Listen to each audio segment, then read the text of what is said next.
वक्त की बहुत बड़ी खबर दर्शकों को हम बता दें, रक्षा मंत्रालय में जो बैठक चल रही थी वो बैठक खत्म हो गई है। इस वक्त की बड़ी खबर आपको जाननी चाहिए। रक्षा मंत्रालय की बैठक में बड़ा फैसला लिया गया है।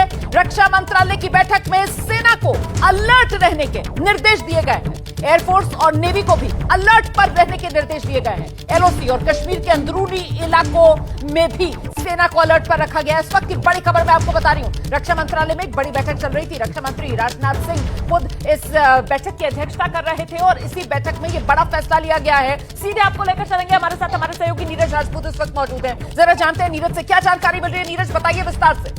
बिल्कुल रोमाना, क्योंकि हम लोगों ने बताया था कि मीटिंग चल रही थी साउथ ब्लॉक में रक्षा मंत्रालय में। रक्षा मंत्री खुद उस मीटिंग में थे, सीडीएस और तीनों सेनाओं के प्रमुख थे।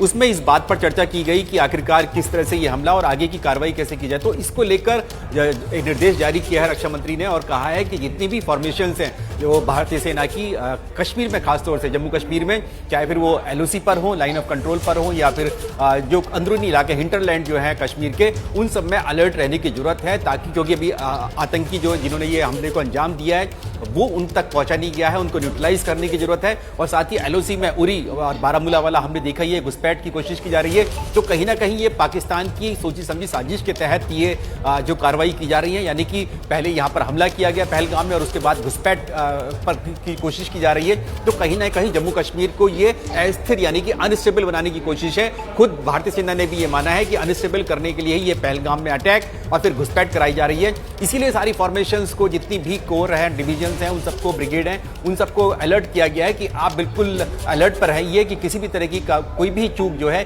इस वक्त कश्मीर में नहीं होनी चाहिए, चाहे फिर वो एलओसी पर घुसपैठ हो आतंकियों की या फिर अंदरूनी इलाकों में कोई हमला अब नहीं होना चाहिए। इस बात के निर्देश रक्षा मंत्री ने और खुद रक्षा मंत्रालय ने सेना को दिए हैं। और रीइंफोर्समेंट बढ़ाई जा रही है जम्मू कश्मीर में।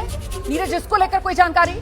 अब बिल्कुल ये देखिए रोमाना, क्योंकि हम लोग जानते हैं कि जब गलवान घाटी की जब हिंसा हुई थी तो सेना को यहाँ से मोबिलाइज किया गया था। पूरी की पूरी एक जो राष्ट्रीय राइफल्स की पूरी एक डिवीजन थी उसको पूर्वी लद्दाख में भेज दिया गया था। उसके चलते कहीं ना कहीं गैप हो गए थे कई जगह पर कश्मीर के अंदर। तो ऐसे में ये माना जा रहा है कि एक बार फिर से उसी जो डिवीजन वहां पर गई थी, क्योंकि अब वहां पर एक नई डिवीजन रेज हो रही है पूर्वी लद्दाख में, तो उसको वापस जो राष्ट्रीय राइफल्स की एक पूरी डिवीजन है उसको वापस भेज दिया जाए, कश्मीर में भेज दिया जाए, ताकि जहां पर भी गैप हो, जैसे ये हमें ये मिल रहा है जानकारी कि यहां पर एक गैप था, यहां पर सेना की मौजूदगी थोड़ी कम हो गई थी, तो